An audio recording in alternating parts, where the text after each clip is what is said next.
Hello, everyone. Welcome to the Human Mode Conversations. I'm Nogol Madani, founder of Glee Factor and the host of this podcast. And today I have a privilege of talking to Gilda Shayan, the Global Medical Affairs lead at Roche. Thank you so much, Gilda, for accepting the invitation. Of course. And Thank I you so have to much for say that having me. Gilda and I Pleasure. know each other since grade one, since we were 7 years old. And we reconnected and talked to each other after 25 years for this podcast. We have to say that. Yes, Gilda, I've been absolutely. following your work for obviously years on LinkedIn and on, other social platforms. And it was extremely important for me to bring you, to this podcast and share your perspective because as we talked about it, younger leaders, younger millennial leaders, they have a lot of challenge these days. They have to perform and transform at the same time. They have FOBO. They are constantly like leading change. They don't have the right tools. They have even an identity crisis. They want to lead differently, but they don't have like right good role models. So for me, it was extremely important that through these conversations and sharing like honestly, with honesty and transparency, we can bring some insights, some like stories, but also some hope and confidence for like, for younger leaders that there is also a different way of leadership. So first of all, I want to start with the question that what does leadership mean to you? Thank you so much. I'm really looking forward to this conversation. Maybe in the context of everything that is right now happening in many industries, I would say, as a lot of organizations are going through, lots of transformation, even cost reduction, headcount reduction. I'll touch a little bit on maybe what leadership is not, at least for me, because I think as many industries are downsizing in a sense, you see a lot more organizations moving more towards flatter environments, so more like horizontal structures as opposed to vertical. And I think traditionally, and probably even this is still applies to some of the younger individuals as they come into the workforce, many people relate leadership to rank.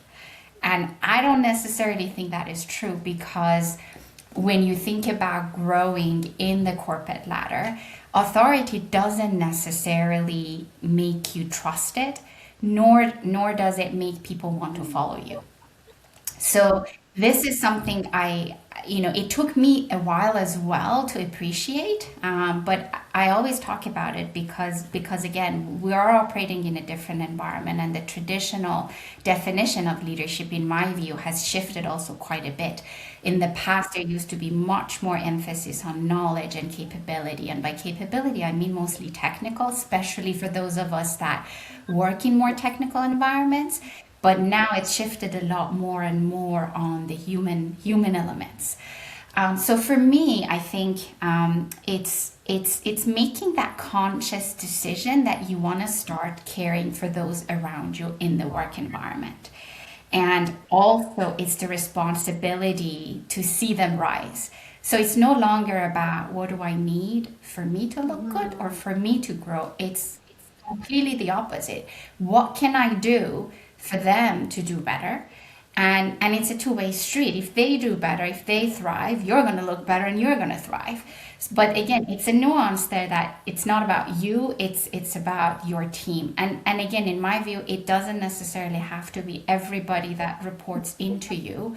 You could have your circle of influence. So this could totally also apply in matrix leadership, which is again going back to what I raised in the beginning. I think you will see, or we are seeing, a lot more patterns of matrix leadership, leadership without authority, as opposed to the traditional leadership that you have, I don't know, like 100, 200 people or 50 people report directly into you. So I think when you look at it that way, it removes that element of hierarchy and authority, but it'll still apply to both instances where, again, you have leadership without authority versus having your own team, with the direct report And structure. it's extremely important, Gilda, what you're sharing, because this is exactly the challenge that I see with many younger leaders that they got promoted because of their technical expertise, because they were high performers.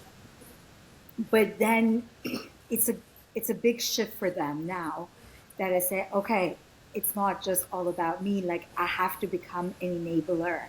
I have to become a Yes. facilitator. And I understand that this is, could be really hard. You touch base on something else, like you've done your PhD long time ago and you are like, working in pharma. Like, how does it feel that like thinking that the knowledge that you have is not going to necessarily be the only metric moving you forward and you have other stuff, because Yeah. this is again also another Yeah. reality for so many people to say, you know what, these are all the years that I've studied and I've gained this technical expertise. Like, it's enough, it's more than enough, and how can I just combine it with something else? Like, what's your view about this? I mean, I was very lucky to have very good mentors early on. And again, I really consider myself lucky because that may not necessarily happen all the time. That were willing to provide that perspective of it's obvious you know this technically, but how are you going to convince 20 people in the room to go after the idea you're proposing? So I feel like it's the mentoring element. And I always tell this, either to, if I mentor, I sometimes mentor high school students when they're going through deciding where they want to go to college. But even, younger colleagues at work, especially female colleagues, because I am quite passionate about leadership or female leadership in the work environment. I always say that make sure you have a mentor, and a mentor doesn't necessarily have to be someone at work. It could be, it could be even someone in your family, but someone that you aspire to, because especially as you get more experience, I think you become much more aware of those soft skill elements. So again, for me, I consider myself lucky that I was working with leaders or Mhm. supervisors that shifted the focus for me, Early on. from more the Mhm. technical aspects, and they're like, okay, what can you do to be more effective in communicating, etc., etc. And then some aspects of it also, honesty is however much time you set aside and read and educate yourself outside of work. um, I always also say that leadership is not for everyone, and I don't mean this in a negative way at all. Much like many other things in life that you feel passionate about certain things, you may not want Pursue, to yes. do certain other activities. And this is another area where I feel like, as I said, you have to make that decision that you're gonna completely, or more or less, not 100%, but leave those technical and technical capabilities and knowledge aside, and then focus more on human elements.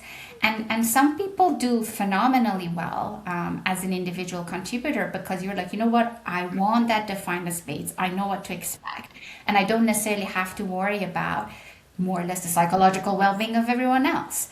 So that's one piece I would say. It's having that reflection and honesty first with yourself to think about, is that something I even want? And if not, it's totally okay, because I think you do get also, as a good technical knowledgeable performer, you do oftentimes get quite a Yes. bit of pressure that okay, you have to get promoted, you get to the next level.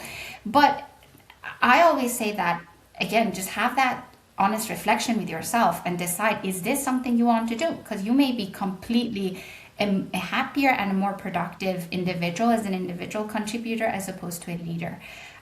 So I would say that's one element. The other element, as I said again, is getting into that mindset that if you decide that you are interested, you don't necessarily have to wait until that moment where you're promoted Got a and then title. you're like, Yeah. given a team. And a lot of the times you don't even have the opportunity to hire your own team members. You may inherit a team, which I think has its own unique challenges. So I always say don't wait until that point, because it's not like an on and off button. You can totally, again, if you're an individual contributor, take advantage of matrix leadership or leadership without authority and start practicing some of the key elements that are important from a human aspect to be a good leader. I feel like that probably takes the pressure a little bit off, so that by the time you are in that environment where you are basically, you have authority over a team and you're You're much responsible more for their equipped. performance, you're not going to be left all of a sudden, oh my god, I have a new job, I have a huge team, I've never even thought about these concepts, where then it'll hit you quite hard. It's not impossible, but I feel like it's good to start thinking about it at the earlier stages of your career before you get to that step where you actually have to take I that love this approach responsibility. actually, that to just, to build those capacity as an individual contributor. Unfortunately, there's so many realities that I hear is that the individual contributor is now a leader, and then on the job, they have to learn how to be a leader, and definitely that, has its own challenges. I want to hear about you. Like, did you, in your earlier days of your leadership journey, did you face a challenge that you need to solve as a leader? And how did you overcome that? I would like to just hear an example. One of the hardest things for me, and again, this came to me through one of my mentors, was, and maybe this is more applicable to more technical environments, but I'm sure you have a wide range of audience, so this may even resonate with some individuals that are not Individuals. necessarily in very technically focused environment. And that was making sure that you give a space to people to speak, especially if you are a fast thinker and you think on your feet. And so here in the room, and then bringing people along on that journey with you. I think it's again, for me there were multiple examples where I was faced with a question or a project, and I immediately had it mapped out in my head. This is how it's going to be done, and this is what's going to get us to the results. It doesn't necessarily mean you're wrong, but I think there is a way on how do you communicate that to the team, and how do you make sure that you bring them with you on that journey, because you don't want to just basically push it down on them. You're going to lose them at some point if you do that. So that it's not easy. It's definitely not easy. I mean, there are still, every once in a while I still caught myself. I'm like, okay, I need to shut up here and let everyone else talk. But it's you have to get into that mindset, proactively, and constantly remind yourself that yes, everybody may fall exactly on where you are at this moment, and you would save time and a lot of effort and a lot of Mhm. conversations. But in the long run, you will be a much more trusted leader if you provide that space for everyone to understand where you're coming from and to, get to that conclusion on their own, as opposed to you just mapping it out, Yeah. laying out for And, them it's from the it's get. very interesting to say that, because this is what I hear a lot in our Lead Forward program, that we talk about this idea of facilitated leadership mindset. You have to hold this space and all of that. And I wrote about it a few days ago. Like, when I asked the participants, like six weeks after the program, I said, "What has changed?" One said, "I'm more silent. Like, instead of talking 75%, I'm talking now for 20." And I said, "Okay, interesting. What?" And this idea that just that silence and you stepping back, how much ownership and confidence it gives to your team, and they just engage in that project differently. I totally agree with you. And I think that, like, I see that there is this pressure of having answers all the time, Gilda, that it's insane. And now we're in the time that we cannot have all those answers. So I even see that even for you as a leader, you can basically just rely on your team and just sit back and just let also, the collective intelligence come into play, rather than thinking that you're responsible for doing everything. Yeah. No, and you touch on a phenomenal point, because, again, over the years, as I've also evolved with personally and in my career, I now consider vulnerability really the foundation of leadership, because that gives you the ability to go into the room and say, I have no idea how we need to do this. And it takes courage and vulnerability to admit that. But I feel like when you do that as a leader, you're basically giving the green light to your Right. team that it is okay Mhm. not to know how to do something. We can work together and figure it out. But it's absolutely critical because again, it creates an environment of trust, and it shows people that even though you're accountable, you're the lead. It doesn't necessarily mean that you have all the answers. So showing that vulnerability and the fact that we're all humans, there are things we know, there are things we don't know, there are things we're good at, there are things that we're not good at all. Will create that safe environment. And again, it will give the green light that it is okay not to have all the answers. And it's even more okay to sometimes take things a day at a time, and try to figure out. And I think in the end, it also provides a lot of room for innovation, for risk Yeah. taking as well. Because it just opens up the space, and gives that permission to everyone, to be also able to express where they feel like there's deficiency or they're deficient and where do they need help. But if you don't live that as a leader, and I think if I remember correctly, I remember seeing a post from you on this, and I think I liked it or I put a comment, because if you don't practice that as a No, that's leader, no, you can't expect the no. team to Leader, practice it. And it's also not necessarily because, especially in bigger organization, I also, a lot of the times there are criticism that, oh, this doesn't happen top down. And while again, I feel like it's a two-way street when you're trying to make a change in an organization, you want to make sure it's top down, but you also want to make sure it's bottom up. I mean, it's a two-way street in my view. It's like parallel arrows going in different directions. And so I'm a personal believer in like grassroots change, and change could actually start in smaller environments. So even if I feel like you're in an organization where you don't necessarily think that some of these values are lived through at the higher level, higher levels of leadership in an organization, it doesn't necessarily mean that within that circle of your influence, you cannot practice that. And again, it may work, it may not work, but I always say, well, you have nothing to lose. You can make that small circle a safe environment, practical and fit for purpose of what you're trying to achieve. Hopefully, the fruits of that will have an impact on exactly. higher levels in the organization. It may not, but by practicing it, you're not No, basically losing anything. It's a win for your team. Again, it could be a bigger win for the company as a whole, but even if it's not, it's going to have a huge impact on your relationship with your team I members and the totally agree with you. performance. We talk a lot about psychological safety and like role modeling of leadership, and this has always come up that people sit down, like leaders come to me and say, people don't ask for help, they don't share mistakes, they don't seek information, they don't talk about the problems in meetings. I said, but you do that because your team will never take more risk than you do. So it's extremely important that level of vulnerability and that permission for risk taking, which is definition of psychological safety, so that you can have it. And also, Gila, I love your approach to this grassroots influence, because I totally agree with you too that the worst case scenario is that you creating a high performing, trusting, and engaging team dynamic. This is the worst case scenario. And the best case scenario is that you're having an impact on an organizational level, but nothing is wasted here. I agree. So I Yep. want to know, what were some of the practices that you had to unlearn when we're talking about, leadership capacities? There we talk a lot about what we have to learn.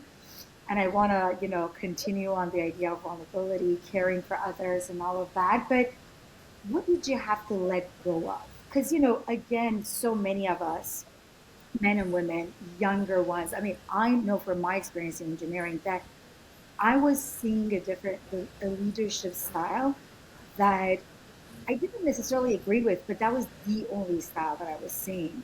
And it was only with time that I learned that, oh my goodness, this is not the model that I want to follow. And there are so many other ones. So I think that unconsciously, like we are following certain practices that it might not feel aligned with our values, but at some point we have to let go of them to build our own identity. So what was the process look like for you?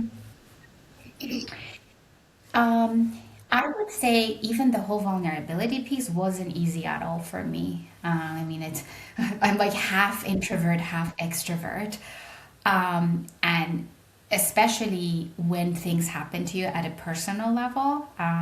There's at least like I remember when I entered the workforce, there was always like this saying that, oh, when you enter your work environment, you're parking, You're behind the cutting a door, bit. everything that might have happened in your personal life or Gilda, in the you're world cutting a around bit. you, We're not, and I'm then not. you show up just focused on the work. That was a very dominant theme. Again, at least when I finished the school and entered the workforce, and it took Yes, I believe so. Yes, we are back. perfect. Okay, so tell So me, because I caught you there, tell me when you left school, you said that that vulnerability piece was hard for you, and yes, why was it? I think it was because so I don't know how far because you froze, so I don't know if you heard me Yeah. saying that. At the time, and even now, it's still sometimes common when people say when you enter work, you're leaving behind everything that is happening in your personal life and the world around you behind. And I don't think that is true at all. I mean, I more or less look at it as a triangle, and I'm like, there is humanly no way possible to ignore what's happening in your personal life or in the world around you when you come to work. And so, especially when it's something personal and it does reflect on how you're thinking or performing at work, it's not easy to open up and talk about those things. And I've experienced this both for myself, but also I've even seen it. I remember a good couple of years ago, I had a very high performing colleague, and then she went on maternity leave, and then when she came back, and that was her first child, and she was not where she was before she went on maternity leave. And I immediately picked that up. It was like, well, she's a first time mother. We all know all the potential complications that at least some women go through when they have child. Yes. And let alone all the sleeplessness and all of that. And it was fascinating for me that nobody was acknowledging that. Everybody was just saying, "Oh, why is this not correct? Why is X, Y, and Z not the way we want it to be?" And then I had to pull everyone, out and be like, "Guys, you have to realize." And it was interesting because she didn't even bring this up, but for me, it was so obvious. I was like, I know the performance and the capacity of this person. There is no way that all of a sudden you see this change. There must be something, and for me, that was quite obvious. So, Hmm. but how comfortable she might have felt to talk about it. And many people don't because you automatically think that if there is something going on, you may think that it's a negative Yes, reaction yeah, to for bring it sure. up because other people, may take advantage of it, whatever the thinking is. But I feel like unless you practice it and bring these things up, you're not going to be able to open up that culture for people to share. I even remember Yes. one example where this was a couple years ago. And it resonates a lot with many of us. My family was in the Middle East, and I was incredibly worried. I couldn't get my parents out, and I went to this meeting, and it was a very complex topic, and I felt like I snapped. We left the Hmm. meeting. We all came to our desks, and I was reflecting. So I felt like I snapped. So I immediately reached out to all of my colleagues, and I was like, "Guys, I am so sorry, This but is I totally have to okay. admit I'm not myself. This is what's happening with my family, and I'm completely surprised how much it's actually impacting me and impacting my tolerance." Now, me doing that set aside, the reaction I got from the team completely surprised me because number one, all of them were like, "Oh, we didn't even think you snapped. You don't have to apologize." Number two, they were in a way shocked that I shared something so personal, and they're like, "Thank you so much for sharing." Hmm. But that was, again, aside from me having the courage to share, which I probably wouldn't have had a couple of years ago, maybe, or in earlier days in my career, the fact that it sort of brought us in a way together and closer. It elevated the amount of trust in the team. And again, seeing how much they appreciated the fact that you just cannot ignore everything else that is happening and constantly show up polished and ready to go at work, especially these days when there's just so much that is Much happening happening. around us. And there's no way to just say, you know what, I'm going to completely ignore all of that and just focus on what I have to do, especially as a leader, because I also heard somewhere where they were saying there's a difference between knowing people and noticing people. And if you pause and think about that, it means quite a bit. That you know you're going down in the layers and trying to better understand what is making this shift in behavior, why is this person behaving like that, and what can I do as a leader. So I would say for me, getting to that space where I feel comfortable also to share and create that environment for others to share back definitely wasn't easy. Again, I probably was a combination of what I kept hearing in the environment, and maybe, of course, some of it could be cultural as well. But it was definitely something that I had to unlearn. And I think once you get to that space where you see the value of showing vulnerability, there is no way you're going to go back and change Exactly. anything. I totally agree with you. But Gilda, this is, I mean, I'm on board with everything that you say, but there is this fear in organizations that if we just open up a bit, it's going to be therapy sessions and people are not going to work. And everyone's like, how would you answer this question? That how can we have healthy boundaries around sharing? Because obviously, me and you, we know that it's not going to go down that route. But what are some of the practices that you put in place to make sure that it is still healthy, sharing? Yeah, I mean, I do see the point. I mean, for me, it's more around, that's why I brought up the example of knowing versus noticing, is again, especially Hmm. as a leader, maybe this is not more of a case if you're an individual contributor. Granted, I still think that even as an individual contributor, if you're working in a matrix, environment, you still have to be cognizant about if you see a shift in behavior or you're not necessarily getting what you used to get from someone, then you have to go a layer, down. Um, Yes. Sometimes people, go directly to someone's supervisor. I'm personally not a fan of that either because I'm like, you should always bring things up transparently with whoever you're directly working with before trying to escalate. So I'm not necessarily saying that you want to have these proactive, I guess, although every once in a while you do want to check in with the team, but have these like constant proactive discussions about what's going on. But part of building a team is to get to know each other, even if Hmm. it's at a certain level or I'm sorry, at a surface level.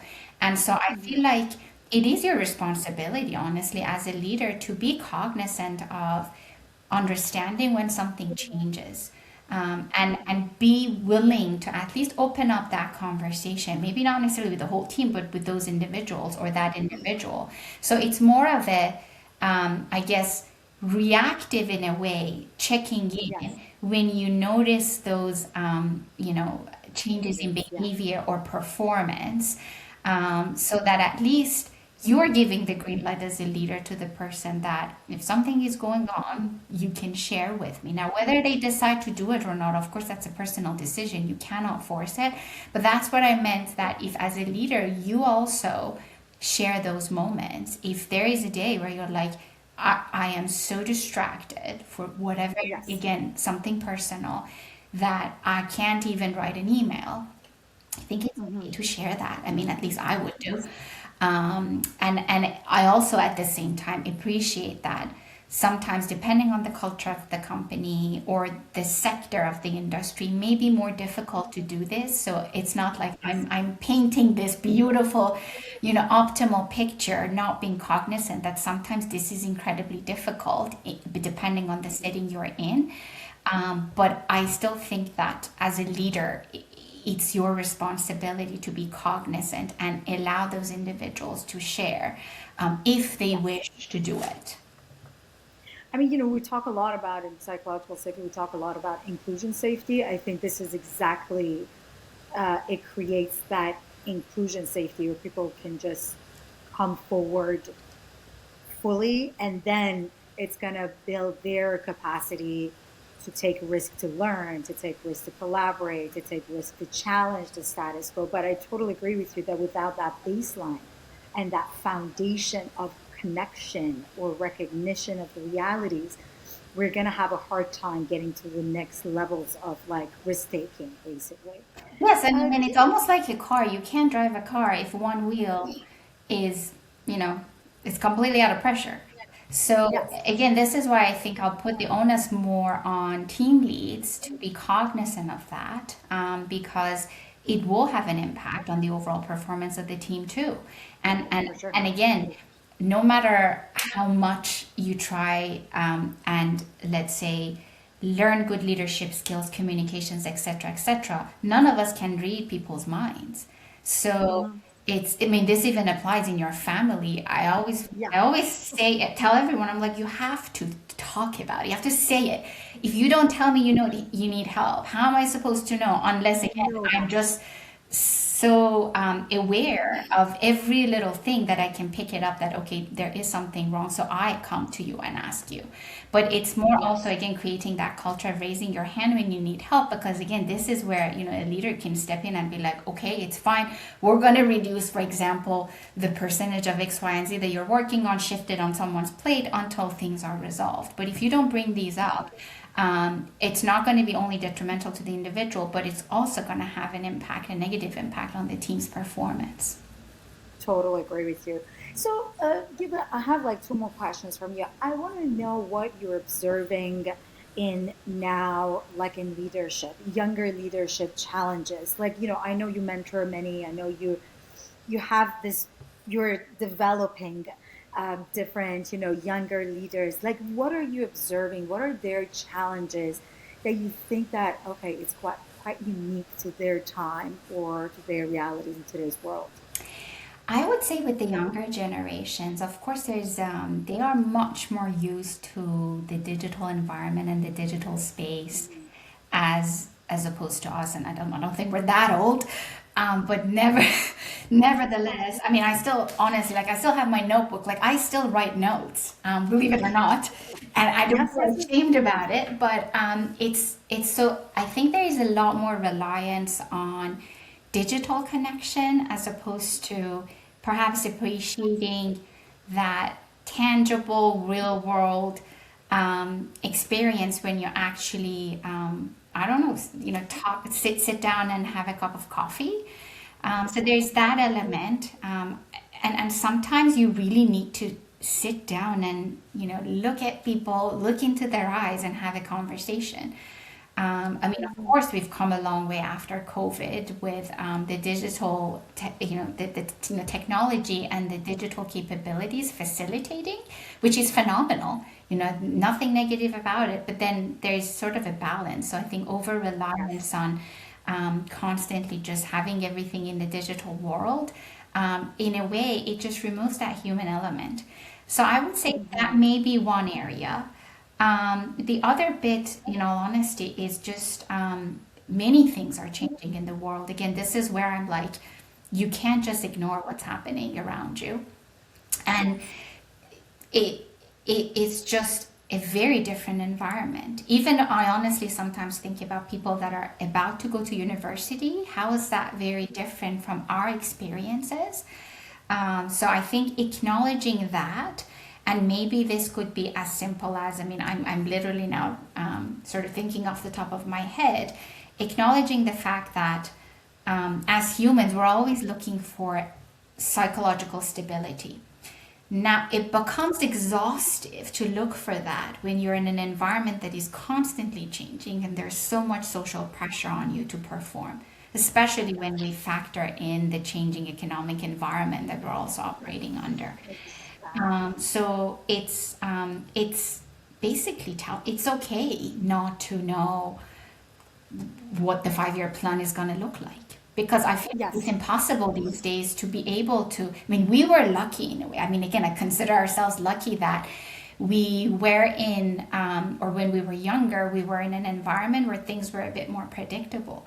But when there's Yes. so much unpredictability, which by default it's going to spill over into any industry, all the business calculations, profits, Yes. etc., etc., and then it's going to have an impact on the work environment.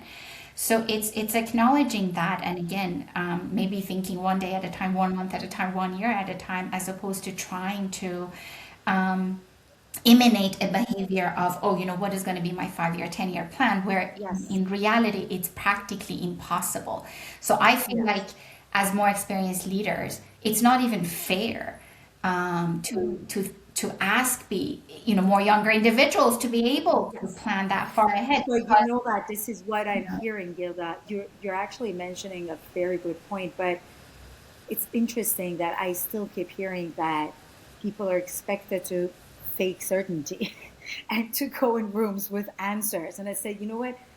Like, I love this idea that we're giving this kind of agency to people listening, younger leaders, but at the same time, we have to acknowledge that this is also a systematic challenge that we look at performance transformation exactly the same way that we look at performance, and we need those results. And I was just like, guys, these are two different animals that we cannot compare them.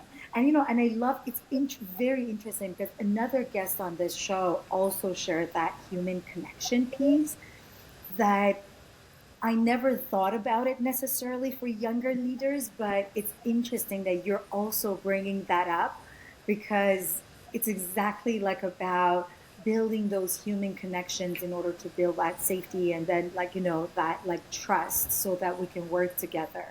I'm yeah, so if happy you that do you it, also, it's not going to happen automatically. Like, I mean, the other day I was yeah, on the you got to bus be intentional about it. Yeah. and it was early in the morning, so there was a lot of high school students on the bus, and it was just a funny scene for me. Everyone, every single one of them was looking at their phones.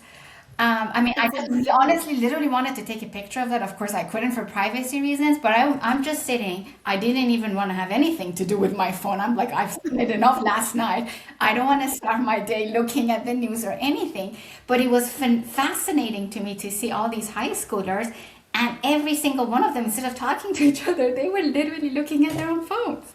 That's right. And we've been in school buses a lot together because we went to school together, and all we were doing, we were just Talking. talking and having fun and like shouting and screaming and Yep. playing. Like these are the moments, Yes. you know? Yep. This is interesting. So the final question, I've changed it a little bit.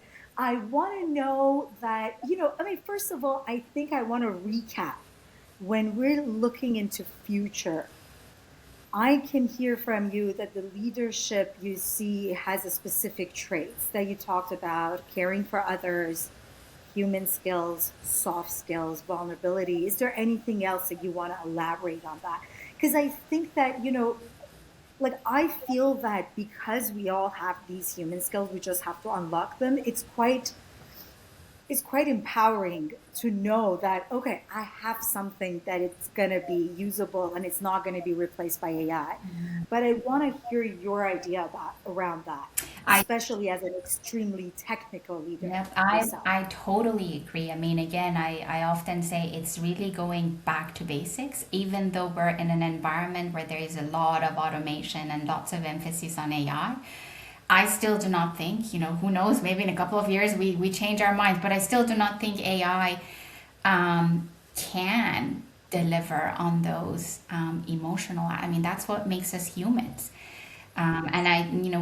we talked about vulnerability, we talked about caring, courage, and authenticity again. But as you said, none of these are things we have never learned. Yes. They're the basic building blocks of being a human. It's more about giving space and Yes. acknowledging that it's no longer about the focus is no longer 100% on knowledge and technical capabilities. It's inevitably shifting more towards those human elements that we've already touched on, because that's what's going to build those connections and bring the efficiency and create the environment for people to innovate and perform. Without it, it's just going to be a bunch of robots honestly working together. I just cannot see how this would work otherwise. Yes. Yes, I couldn't agree more with you. And thank you so much for just putting it really like, well into this conversation. The final question that I have from you, Gilda, um, if you could give an advice to your younger self, let's say like early 30s, I think we can just tell people that we're in our or early 40s now. So like 10 years ago, you're just a younger leader. Like what would be those advice? God, that's a great question. Um, I would say I would have done, or I would have wished someone would have told me to do more volunteer work. Mm, And not necessarily at my, you can volunteer at your work and do things, but completely outside of that. Because I feel like when we talk about caring, especially at work environment, when you do something, anything you do at work, there's almost always a tangible benefit. It could be higher salary, a bonus, getting a new yeah, role, moving into another department. But when you're doing something that has nothing to do with your job and there is no tangible benefit, it just puts you in a completely different environment and completely different mindset. And it's natural. Like, I mean, I did quite a bit when I was in school and university, but then when I started my career, it was difficult because I was establishing myself. I didn't think I have enough time. Now that I reflect, I was like, I could have totally done X, Y, and Z. But I say this because, again, especially for those that are interested more in leadership and they're thinking about it in their earlier days, I would say, that pro bono environment. Um, I agree. you start to feel things that you don't necessarily when you're doing something, and in return you're getting something in return more in the monetary sense, I would say. Yes. So that would be one thing I would say I wished I would have done more. Hmm. And I I always love give this advice to others as well. I was like, caring for your family, and I mean, of course, that's a given. You do that. But I feel like the minute you step outside of that circle and you start to think, okay, I care about my friends, I care about my family, but I do want to see what else I can do for others without yes. necessarily, it having a Getting tangible something in benefit for return. me. It puts you in a different environment, and again you start to experience feelings that you probably will not in a job environment. And I feel like it's a passion that you grow, and then a lot of the learnings, it's totally applicable in the work environment, because again a lot of volunteer work in my opinion is focused on those human elements and caring for others. Yes, I love that. And it's a very interesting advice because like I also as an engineer never done that, but after I quit, I did, and I was on the boards, like doing like different things. Even today, sometimes I think that what, you're good at something, go and give a conference on it, like share it with the school kids. Like it could be as simple as that. But to your point, I built relationships and capacities Yeah, that I would have never otherwise created. agreed, totally agree. My goodness, Gila, this was awesome. I'm so sorry about like this technical Oh, no issue. worries I'm at gonna all. go back and like, just put them together and like we're gonna trim it and everything. But this was awesome. I'm so happy to have you on this podcast. So happy to chat Fun. with you after all this time. Yeah, absolutely. And thank you so much for sharing your experience so openly and so eloquently with our audience and with our community. Absolutely. Thank you so much for having me. It was fun to talk about Thank this. you.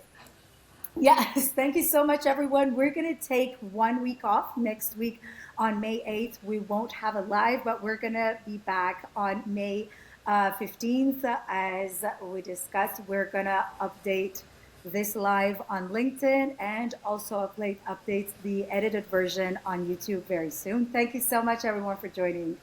Thanks, Nicole. Have a great day. Bye bye. Thank you. Bye.